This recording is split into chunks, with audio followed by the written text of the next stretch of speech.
ക്ഷേത്രവും സമൂഹവും എന്ന വിഷയം പ്രസക്തമാകുന്നത് ഇത് രണ്ടും വേർതിരിഞ്ഞ വിഷയമല്ല, ഇത് പരസ്പര പൂരിതങ്ങളാണ്. സമൂഹം ക്ഷേത്രത്തിന്റെയും ക്ഷേത്രം സമൂഹത്തിന്റെയും വികാസ പ്രക്രിയക്ക് പരസ്പര സഹായമുണ്ടാകേണ്ടതാണ്. എങ്ങനെയാണ് സഹായം?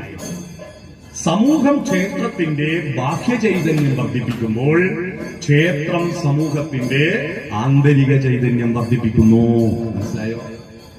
സമൂഹം ക്ഷേത്രത്തിന്റെ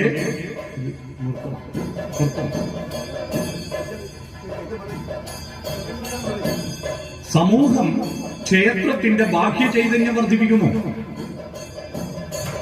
ആ ബാഹ്യ ചൈതന്യം വർദ്ധിപ്പിക്കുമ്പോൾ ക്ഷേത്രം സമൂഹത്തിന്റെ ആന്തരിക ചൈതന്യം വർദ്ധിപ്പിക്കണം. ഇത് പരസ്പരം പൂരിതമാകുന്നപ്പോഴാണ്. നിങ്ങളിപ്പോ ചെയ്തിരിക്കുന്നത് ബാഹ്യ ചൈതന്യം വർദ്ധിപ്പിച്ചു.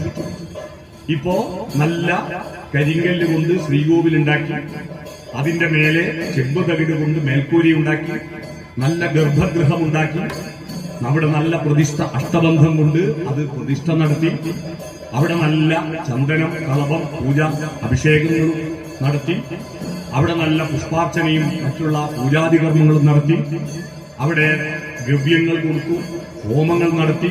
അതൊക്കെ ബാഹ്യമാണ്. എന്നാൽ അതിലൂടെ സമൂഹത്തിനുണ്ടാകുന്ന ഗുണം എന്താ?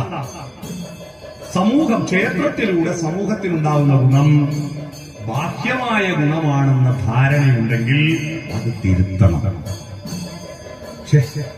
ഒച്ചകൂട്ടിയ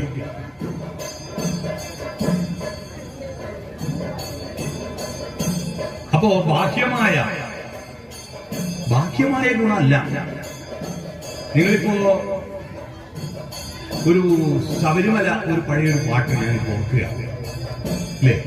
കുച്ചിയിലിരുമൂടി കെട്ടുമായി വരുന്നു ഞാൻ, അച്ഛൻ കോവിലയ്യപ്പാരക്ഷയേകൂ, സത്യമാം 18 തൃപ്പടിയേറുമ്പോൾ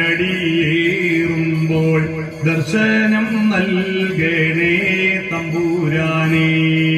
പാട്ട് കേട്ടിട്ട് എന്താ ഇതിന്റെ അർത്ഥം? 18ാമത്തെ പടി അവിടെ കയറി ചെല്ലുമ്പോൾ യോഗപട്ടാസനസ്ഥനായിരിക്കുന്ന ധർമ്മശാസ്താവിന്റെ രൂപം എനിക്ക് കണ്ണുകൊണ്ട് കാണാൻ കഴിയണേ എന്നാണ് പ്രാർത്ഥിച്ചത് എന്ന ധാരണ തിരുത്തണം. അങ്ങനെയല്ല. അവിടെ എത്തിയാൽ അവിടെ ഒരു ദർശനമുണ്ട്. എന്താ ദർശനം? ഈ ദർശനം മനുഷ്യന് മാത്രമുള്ളൊരു ദർശനമാണ്. കണ്ണുകൊണ്ട് കാണാൻ മനുഷ്യന് മാത്രമല്ല,